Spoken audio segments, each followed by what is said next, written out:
அவுது பில்லாஹி மினஷைத்தானிர் ரஜீம் பிஸ்மில்லாஹிர் ரஹ்மானிர் ரஹீம். அஸ்ஸலாமு அலைக்கும் குட்டீஸ். இதுக்கு முன்னாடி உள்ள வீடியோவில் நம்ம அரபியர்கள் வாழ்ந்த இடங்கள் பற்றி பார்த்துருந்தோம். இப்போ நம்ம பார்க்க போகிறது அரபிய சமுதாயங்கள் பற்றி. அரபிய சமுதாயங்கள் நம்ம பார்க்கும்போது அவங்க வம்சாவளி அடிப்படையில் மூன்றாக நம்மக்கிட்ட சொல்லியிருக்காங்க. முதலாவது அல் அரபுல் பாயிதா.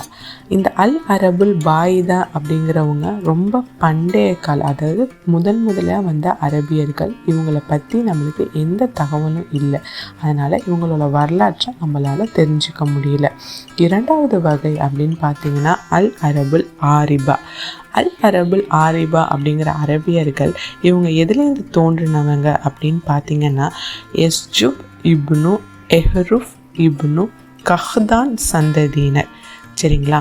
ஸோ இதனால் இவங்க நம்ம என்னான்னு நம்ம கூப்பிடுவோம் அப்படின்னாக்கா கஹ்தான் வம்ச அரபியர்கள் அப்படின்னு இவங்கள நம்ம கூப்பிட்ருக்காங்க. மூன்றாவது வகையினர் யார் அப்படின்னாக்கா அல் அரபுல் முஸ்தரிஃபா. அல் அரபுல் முஸ்தரிஃபா அப்படிங்கிறவங்க நபி இஸ்மாயில் அலைவசலாம் அவர்களின் சந்ததியினர் ஆவாங்க. இவங்களை நம்ம எப்படி அழைச்சிருக்காங்க அப்படின்னாக்கா அதுதான் வம்ச அரபியர்கள் என்று அழைக்கப்பட்டார்கள்.